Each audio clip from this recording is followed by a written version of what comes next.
Hello, ladies and gentlemen, and welcome again to the Daniel Hendrick Experience. I am over my cold and I am back in full form, ready to interview another great opera singer, which we have on the show today. Can't wait to meet him. So, before we get to our special guest, I want to remind you folks to go to danielhendrick.com and select on the podcast and then become a subscriber. It's only $3 a month and it helps keep all of this going. Really appreciate that. And also, if you want to see the video version, go to YouTube and type in the Daniel Hendrick Experience. And there you can see the video version of all these podcasts. But back to my website, danielhendrick.com. There you're going to find my book, Know You Know, which chronicles my journey as an opera singer, losing my voice at the Caruso competition in Milano, Italy, with Giuseppe Di Stefano, and then 8 years later getting it back and making my debut in Lincoln Center in the opera Mephistopheles, and then singing all over the world. So it just talks about all the ups and downs of being an opera singer and how that works. And as you guys know, that's the kind of stuff I like to talk about on the podcast. It's the journey of the different individuals and to get inside their heads and their emotions. How did they get to be this international opera singer? It's so fascinating to me. Well, today we have our first Hawaiian opera singer, and it is baritone Quinn Kelsey. And he began his journey in opera in 1991 as a chorus member in the Hawaiian Opera Theater. For this Hawaiian native, the last 30 years have taken him worldwide to sing in some of the world's most prestigious opera houses, such as Opera Zurich, Metropolitan Opera, Opera Leipzig, Opera Frankfurt, the Lyric Opera of Chicago, San Francisco Opera, and the Royal Opera House Covent Garden, and Deutsche Opera Berlin, but that's only a very, very small portion of what this guy has done. When you see the list of all of the places he has sung, it's just absolutely amazing. But check out one of the reviews from the Lyric Opera Chicago. It says, the Lyric Opera revisits one of Verdi's toe tappers with success. Quinn Kelsey has now fully graduated into the leading Verdi baritone roles as he was clearly born to sing. Kelsey's passionately rendered Di Luna amply demonstrates this gifted young singer's prestigious artistic growth in recent seasons. With an elegantly shaped account of Il Balen and an upper register that rang above the ensembles. That was by Mark Thompson Ketterson, Chicago Tribune. And the last one, I just wanted to read this one to you guys. A Rigoletto review says, while his music explodes with all too human anguish, his brutal nature superbly portrayed by the Hawaiian baritone Quinn Kelsey is repellent.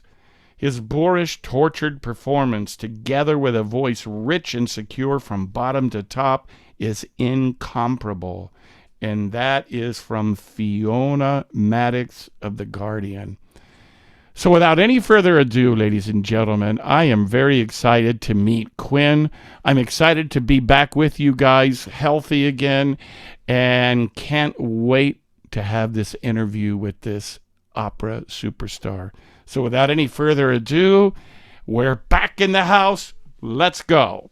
Ladies and gentlemen, as I told you, we got the superstar with us here today. Opera star from every leading opera house in the world, virtually. Not yet, but pretty damn close. My brother Quinn, thank you for being here on the show. Glad to have you. My pleasure. So where are you right now, my friend? Home outside of Toronto, Canada. Okay. So you are now living in Canada. You're from Hawaii though, right? From Hawaii, born and raised. Spent the first quarter century of my life there. Packed up and moved to Chicago in the early spring of 2003 to be an apprentice at the Opera Center at the Lyric Opera Chicago. It was Mm-hmm. called the Lyric Opera Center for American Artists, and now it is the Ryan Opera Center. Stayed there for well, I was an apprentice for 3 years, and then stayed because I always knew that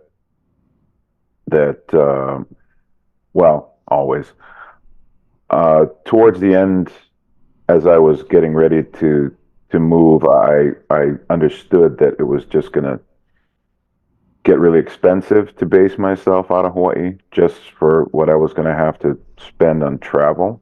Mm-hmm. And Chicago immediately put me a lot closer to the business.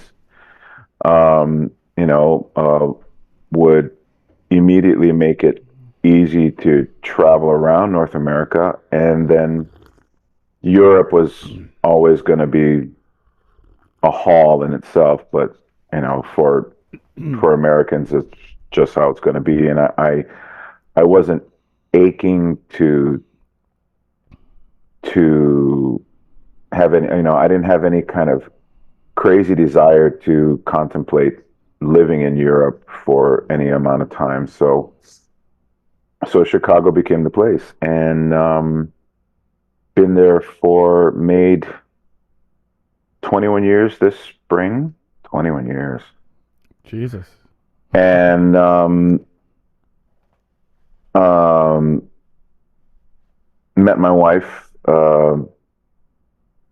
I was married once before, and like so many people said, it's going to be hard when you're a singer, and double or triple that when you're both singers. And Oh boy. yeah, so unfortunately that didn't last. And she's a good girl. We still keep in touch. And um, met my current wife. We're not married on paper yet, but we've been together for 8 years, almost 9 years, and now we have a 17-month-old. Congratulations. Thank you. Um, and so by default, I needed to be here, and Toronto's great. Canada's lovely. Mm-hmm. Um, as I say, we live outside of downtown Toronto, so no need to deal with downtown traffic at all. Come into the airport and just drive straight north for 15-20 minutes, and we're home. It's nice, it's quiet. Um, I would have said come to Chicago, but number one, I'm never there, and number two, it's just me. I have a few friends, but all of her family and friends are here. She's never had to leave home, so Mm. just for the support system, it's a lot better. Um, and it's a nice area to come home to when I do have the time off. And then getting to Chicago, getting to New York, it's not it doesn't take a lot of time. Um, but yeah, and That's great. so I was most recently in Zurich from the end of April until this past weekend, Mm-hmm. and so just enjoying the rest of the summer now, and then eventually got to make plans to start the season up again in second week of September. Good for you. Are you a Canadian citizen now? No, no, nothing on paper. I'm not ready to pay. I'm not ready to think about paying double taxes yet. Ah, good job. So yeah, so whenever technically, um, the country is not supposed to have a problem with me because I I have been allowed to own property here. Mm-hmm. but border control still, once in a while, they don't like it when I try to explain it. So, Mm-hmm. or I'm going to have to um, travel around whenever I'm out of the country with documentation saying, here, look, I'm okay. So whenever I come in, even if I come in with them, I say, hi, I'm just visiting them, and then then it's fine. And Got it. You can't as long as really I don't, sorry, you can't really lay it out the way it is because it gets too confusing. and there's no real need to, Right. so it's fine. Yeah, I had that issue with Mexico. My wife is from Mexico, and we're moving there, and Whereabouts? it's called San Miguel de Allende. Oh yeah. It's it's a couple, 3 or 4 hours north of Mexico City, Okay. up in the mountains. It's super famous for artists, musicians, retired Oh, poets. so you'll fit right in. Exactly. Yeah. Nice. Very, very excited. And dude, the city is like this ancient Spanish colony, with the cobblestone streets, and it's protected by UNESCO, the World Organization. So it's a historic site. So we're Wonderful. pretty Cool. excited about that. So I'll be doing the podcast from Mexico in a few months. Few months. Wow. Okay. Yeah, pretty excited. But I saw on your resume that you started in the opera chorus with the Hawaiian opera. Is that right? Correct. So how did you go from being a kid in Hawaii? How did you discover opera or singing? Were you in school or church? Where was your beginning of all of that? Mom. Really? Mom was she never got to have a career, but she was a classically trained soprano. She sang in church growing up, and she learned to play piano. And um, that's one of the things I never asked her, was how she found the love for opera. She always loved to sing. She loved to perform, Mm-hmm. and minored in performance and majored in education. Mm-hmm. And then, as I say, got a little taste of the business, and a family was just more important to her. So she became basically, the premier soprano in Honolulu for a bunch of years, and then um, became a high school choir director. She was a church choir director. She directed a couple community choirs, and she and my father actually met singing a duet in college. So she was the trained one, and he was the natural talent. Okay. Um, and growing up, my dad's family, there were um, his what would have been his paternal grandfather was a violinist, and at one point conductor of one of the big radio orchestras. I can't remember if it was ABC or NBC. Wow. Okay. But his parents didn't have any musical background, but they had a huge appreciation jazz. They would play classical in the house, folk music, and so my dad's background is the majority of which was appreciation. But then, he was the lead singer in the rock band in high school, and but also toured with a choir at the end of high school. So, except for the actual training, he was, in his own right, very, very well versed in music. And so so then I would say, at times I feel like my sister and I cheated, because we were born right into it. Okay. You know, that we were forced to go and sing in mom's choirs, that we were, I mean, not forced, but and Mm-hmm. it felt that way a lot. Mm-hmm. But so we were just, for back of a for lack of a better word, we drowned in music in the best way. Mm. And it was all over, and it just became that thing that was generally popular in society, but that we had an edge because we actually did it. Mm-hmm. And then um,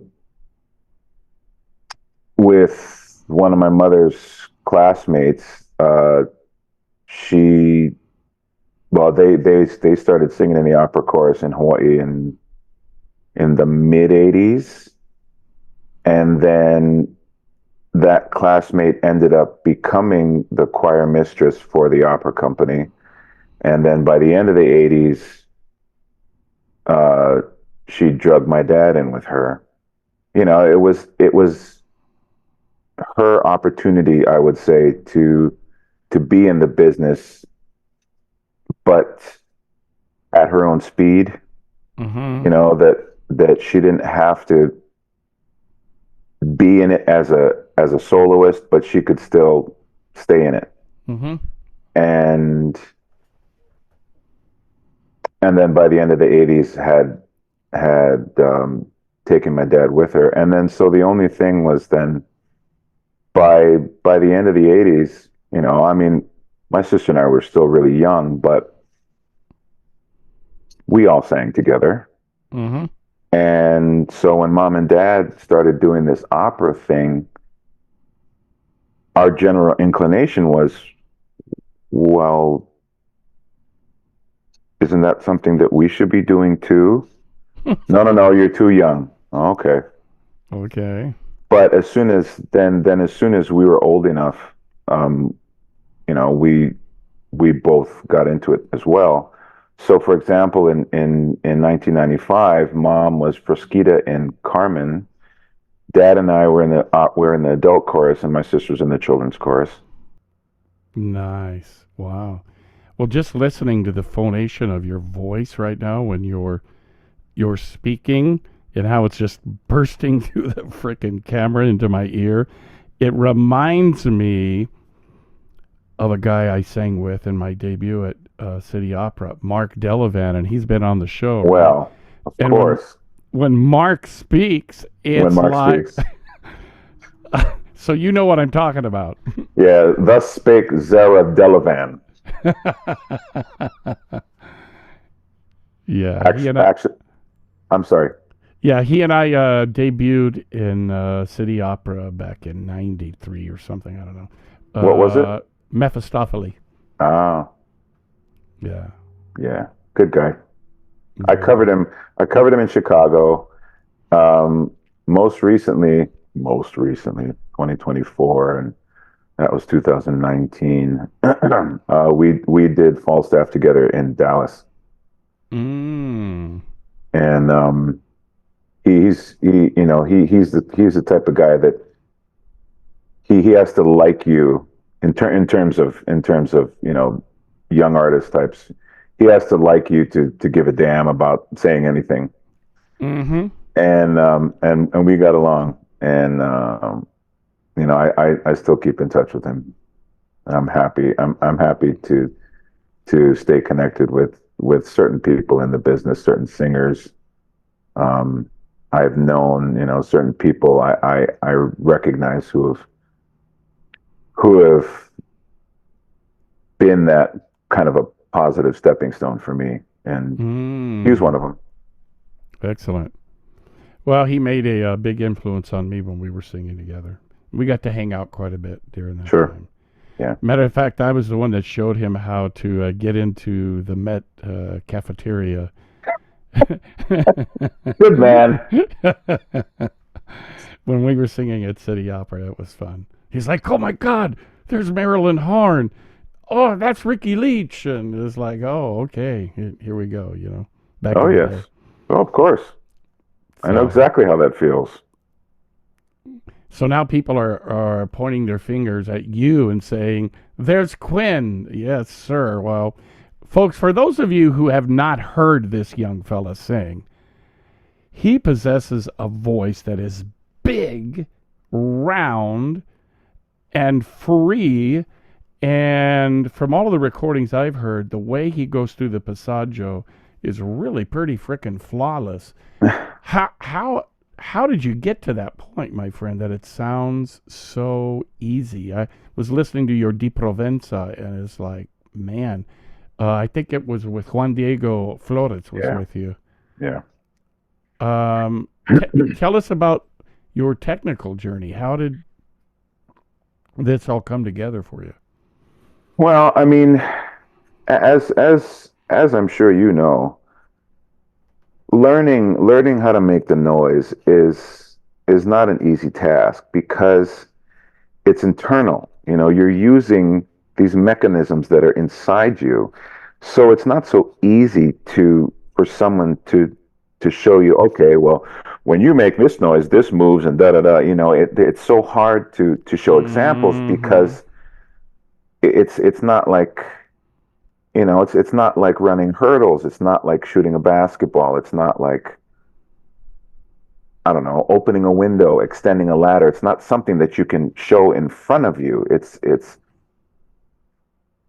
something that a vocal educator has to work twice as hard to teach because all you can really teach are sensations and vibrations and, you know, the ways that your body reacts and performs when you're making the noise correctly, shall we say. Mm-hmm. So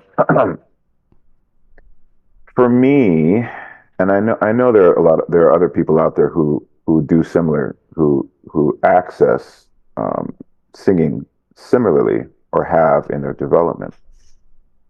For me, it was a lot of mimicking. You know, Mm. mimicking the ways that mom made the sound, mimicking the ways that uh, her mouth and her lips moved, and the way, and the ways that I recognized that she utilized text um, to accomplish a bunch of different things, and then as I moved on,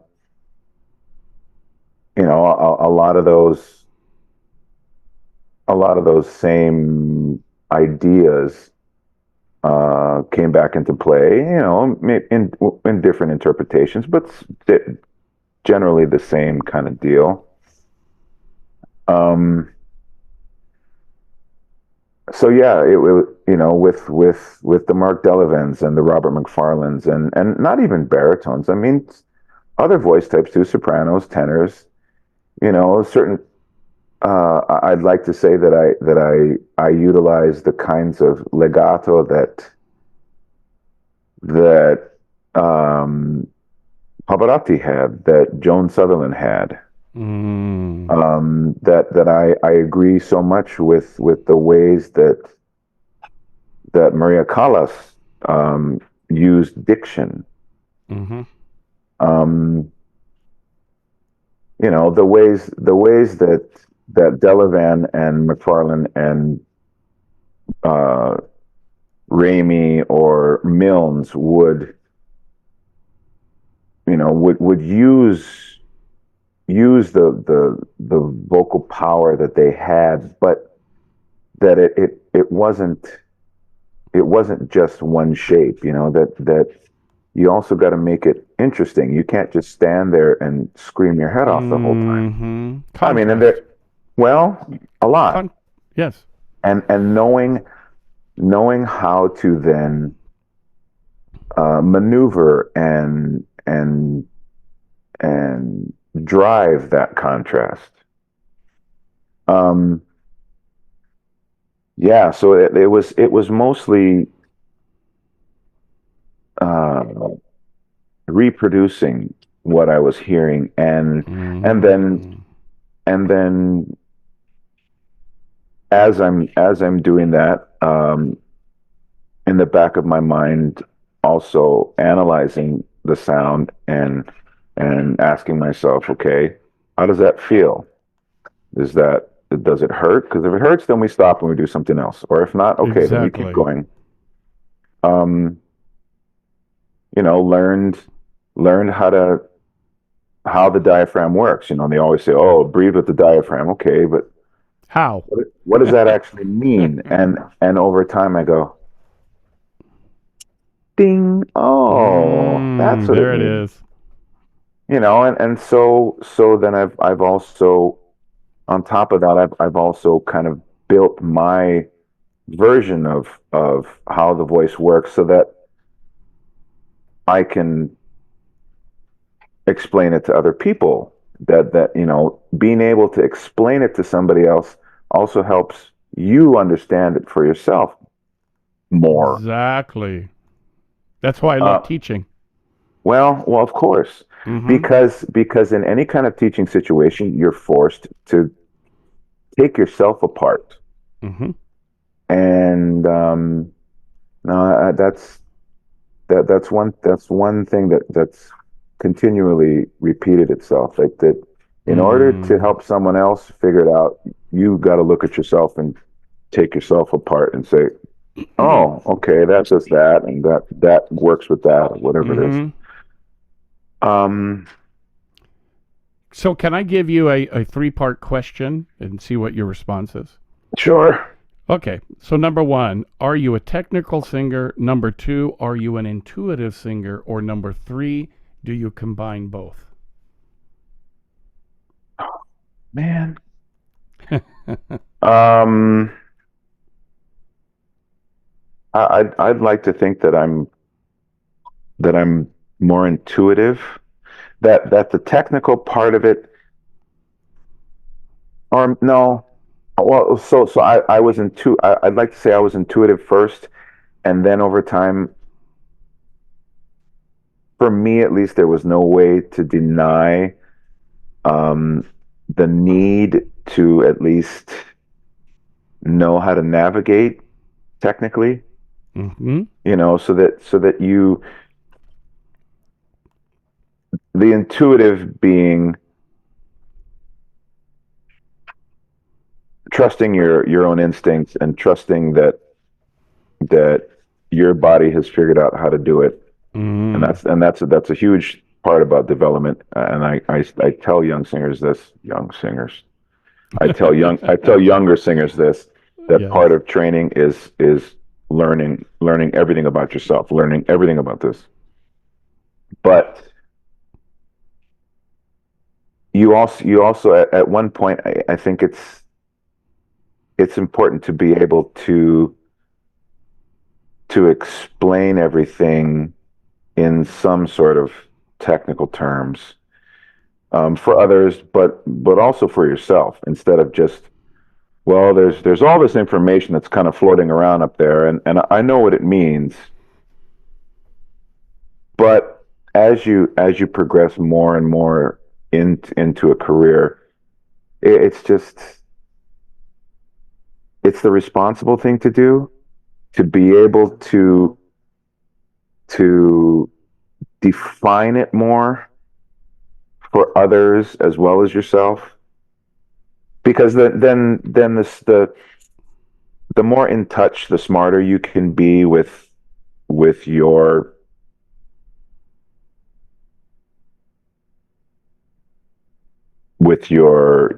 mechanism, with your voice, Mm-hmm. the the easier it is to, the more you know yourself, like I said before. So then the more you know your strengths, your possible weaknesses, your limits. Um, so if if you didn't get enough sleep, but you got a show, well, I can't cancel because then I don't get paid. So we're just going to do this. And when you're in Act 3, going, oh baby, I wish I'd have had that couple extra hours sleep. Mm-hmm. It's your ability to know yourself so well that will get you through that lack of sleep, so that you don't slide and hurt yourself vocally, so that you help yourself to forget about the 2 hours of no sleep, and keep your head in the performance, in the game, in the show, to not distract yourself, and get to the end, and get to the final curtain, and get to the applause, and go and look back and say, yeah, that could have been a train wreck, but because of all the work that I've done for myself, Mm. I got through it anyway, or I didn't get through it.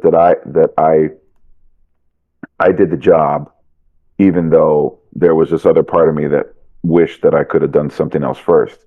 You Mm-hmm. know, when you're singing, and you get that perfect little piece of phlegm in there, and the high notes coming, and you're like, get out, and it's you knowing whatever you need to do to let go, and start again in a split second, because you know that's what you can do, and it gets the phlegm out of the way, or at least allows you to not Sure. suffer for that little piece of Yeah. crap that's gonna cause you to Bang in your. crack. Well, exactly. Yeah. All those kinds of things, wardrobe malfunctions, and don't that you're so focused that you can deal with it and keep going. Yes. One Whatever. time, one time I was singing Butterfly at City Opera, and I took a deep breath and inhaled a gnat There you go. right on my freaking cords. I Oh was yeah, sitting. Uh-huh. And you probably know in that scene, the tenor, baritone, milk, punch, or whiskey, Oh, right? That whiskey. whole thing.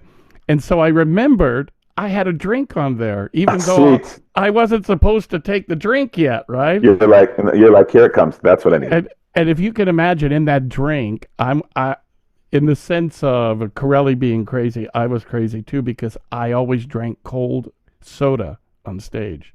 Perfect. So inside that cup was my cold Coca-Cola, which had sugar in it, right? Of course. And I took that drink, and I'm like, thank God, because I would have been freaking screwed with Oh that yeah, gnat. exactly. But you keep your composure.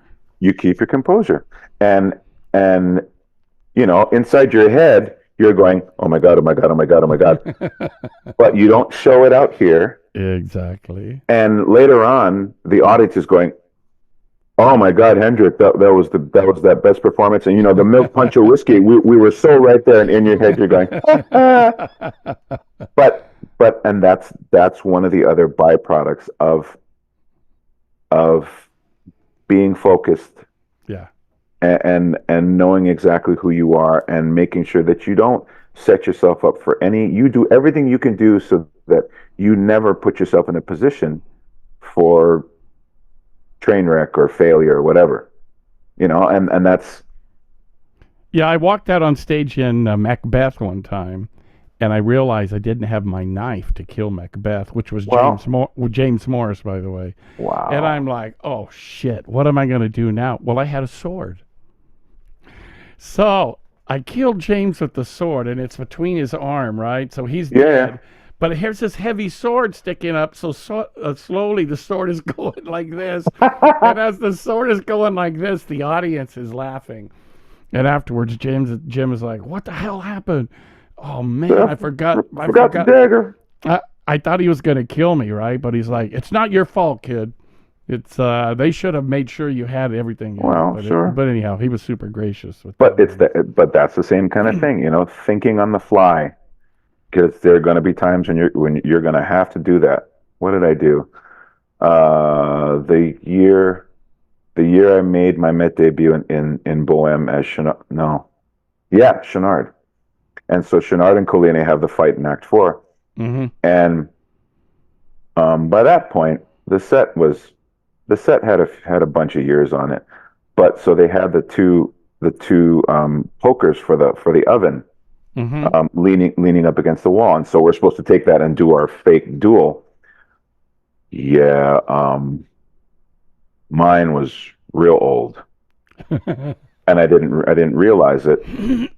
So we square off, and our swords connect, and mine just goes pink, and time slows down, and I'm looking at it like, what do I do now with this? So I look at it. I look at Colline. I chuck it at him and run over to the balcony, because then I'm supposed to, jump out the window, and then we fight on the rooftops. But it's that kind of thing, that you're so focused, you know what all the music is, and so something like that happens, and you can still react. Physical or vocal or whatever, because that's the job. They don't tell you that, but that's all still part of the job. Well, my brother, I was bragging about you at the intro, and I have your Di Provenza, which I think was from the Met, right? It is. Do you mind if I play that a little bit and we'll hear it? Oh my God! All right, ladies and gentlemen, here we go. Di Provenza.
Il tuo vecchio genitore, tu non sai quanto soffrì, tu non sai quanto soffrì.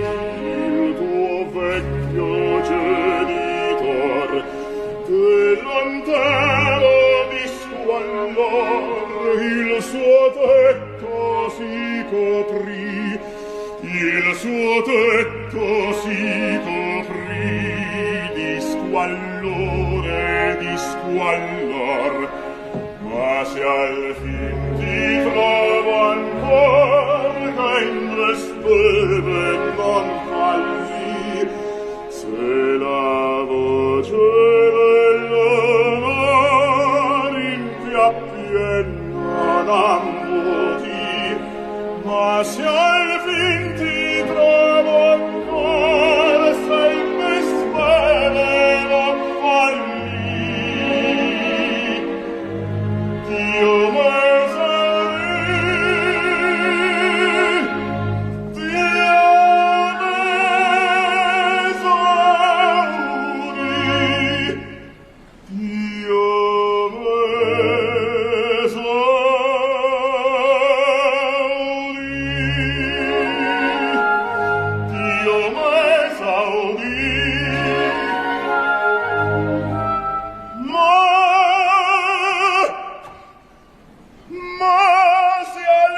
ti trovo ancor.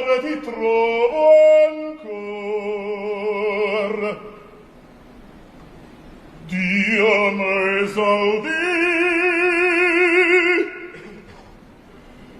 Dio m'esaudì.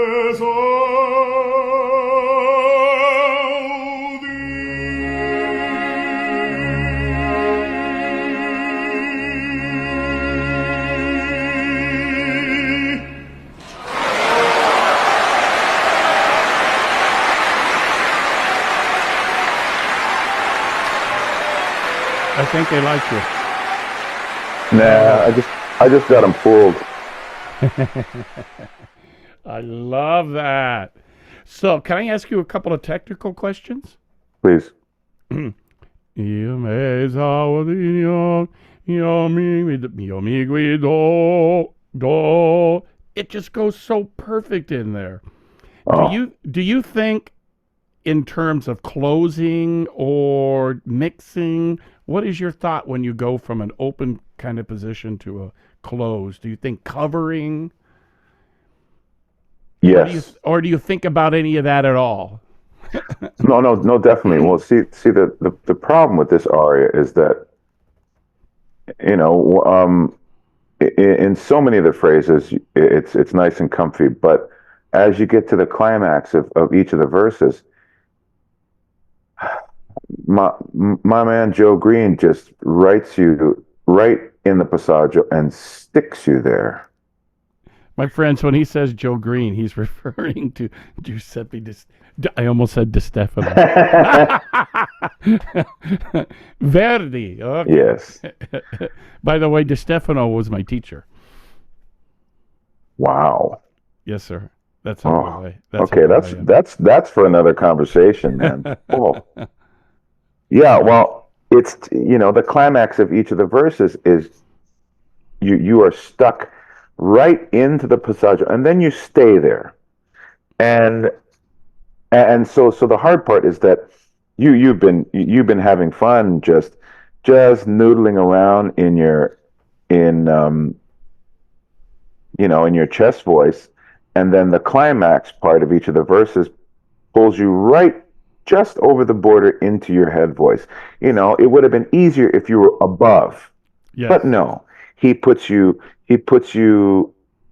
right on, right near the border of the passaggio, either right underneath or right over it, right in that region. Mm-hmm. No. Allow the singer to cross over and keep going. Mm-hmm. Don't park him right there. There. And a lot of times when baritones are parked there, you can hear them squeezing underneath, and it gets tight. Well, but you sound open and free. And floating. Thank you, but that's taken time to not just work, but realize how uneven that realm can be, and it's not a lot, and so it's taken time to lots of trial and error and collecting data, being very scientific about this. Okay, what happens to the passaggio when I do this? What happens with the passaggio when I do that? And woodshedding and collecting data so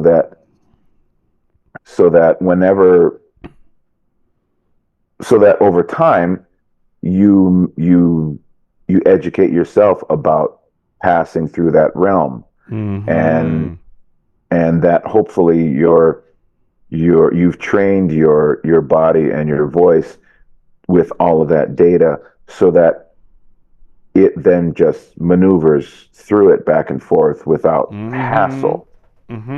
So yes, covering, yes,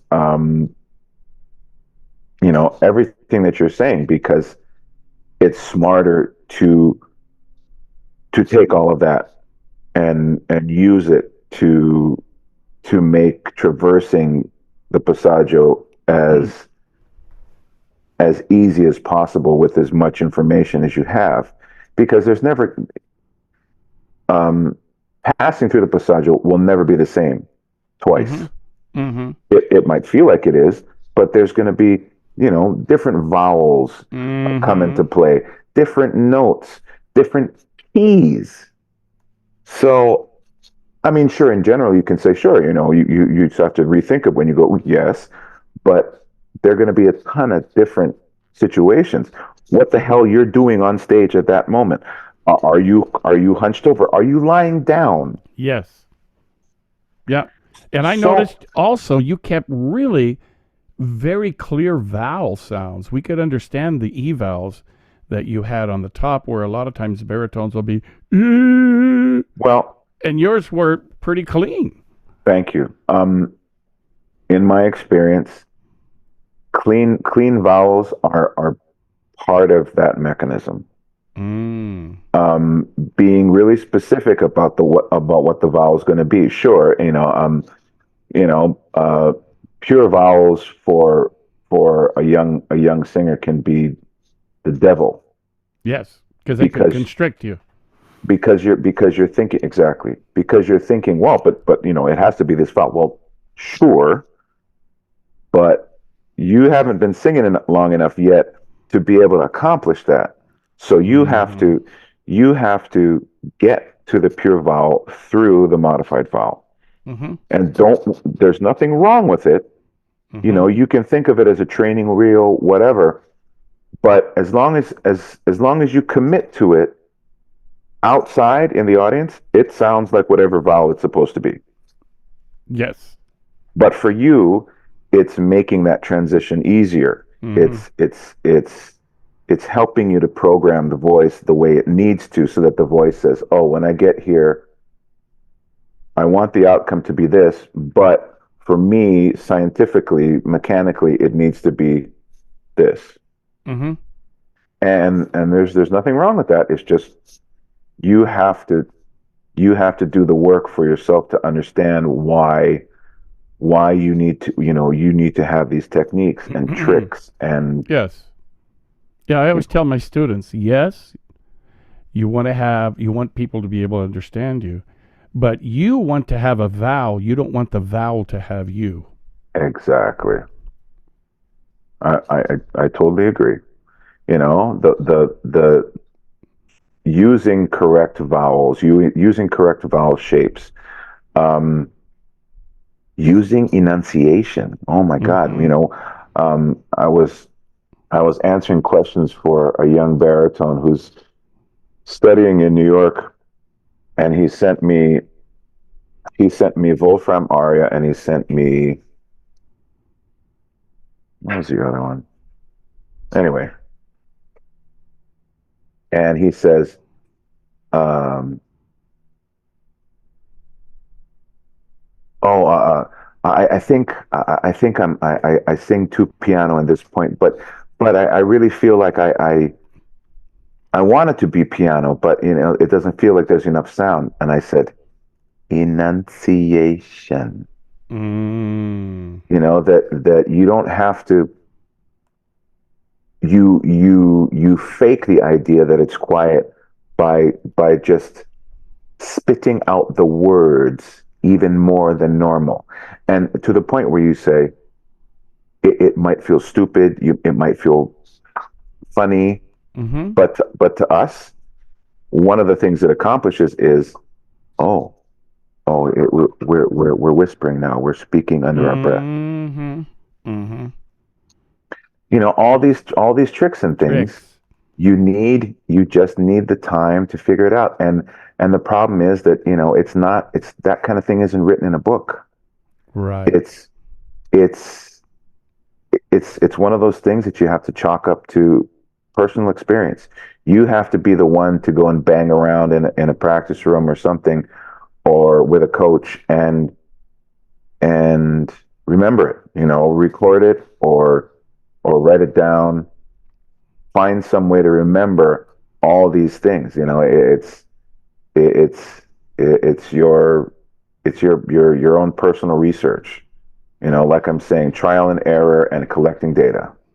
There you go.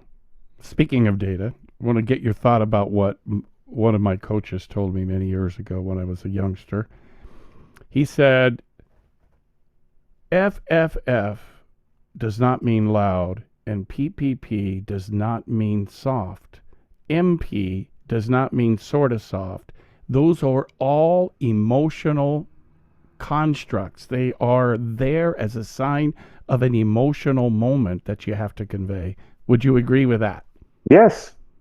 And 10, 15 years ago, maybe I would have said, no, you got to do what it says on the paper. But in the moment, you can't afford to think of it as, well, suddenly it's triple F, or I should. But does that really make sense Right. with that moment in the piece? Okay, to some extent, but He said it was a road sign showing you for the FF means you're getting intense. oh, The result of being intense is it's going to be Yeah. louder, right? yeah. And if you're going to be singing something to the girl and you're very romantic, you're going to be Besame, besame mu. It's going to be sweeter. It's their guidelines. Yes, but he's like, it's not mechanical, No, loud it's and not. soft, because he said then it sounds like you're mechanical. Yeah, exactly. As opposed to be driven by. Yeah. And man, you're doing that in this aria. Thank you. So kudos. What Thanks. a career you're having, and what an inspiration you are, man. Do you have any final words that you could give to young singers coming up? Oh, the biggest one. Pazienza. Patience. Mm-hmm. Well, it's one of the recurring things that I've run into in the last handful of years. For the times I don't consider myself any sort of educator because, number one, I didn't go to school for that. I went to school for performance. All of my training is for performance. So I know what I know. But so I don't actively look for coaching, teaching, masterclass opportunities. I take them when I have time, and I'm happy to do them because, like we said, immediately it causes me to have to look at myself and think about all the ways that I do it, take myself apart, which is helpful to me.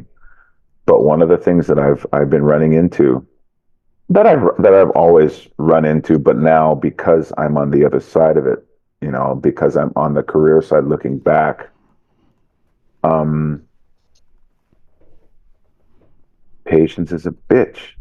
And it always is, but for young singers, it's worse because you're fighting with the inclination to take every opportunity you have, because if not, somebody else is going to get it, and you're going to be left in the dust.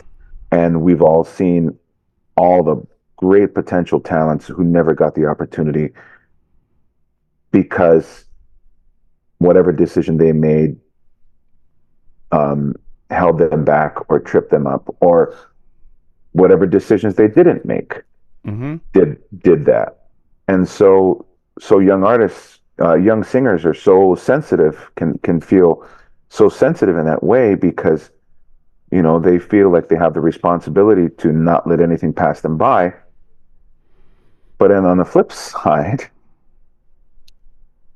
yes, that you can't take everything. You can't take every opportunity. You can't jump on every chance to go do something because maybe those aren't the choices to be made now. Like how young singers are always told, you have to know what's right for you at what point in your development. Why so many young singers get bored to tears of the idea of Mozart. Well, sweethearts, Mozart, learning the Mozart style kind of sets you up for everything else after that. I mean, and the sooner you figure that out, number one, the sooner it is to sing, the easier it is to sing all of that stuff. And everybody does Mozart, so don't knock Mozart. everybody does Figaro's, everybody does Giovanni's, everybody does Così's, everybody does Zauberflötes. So Yeah.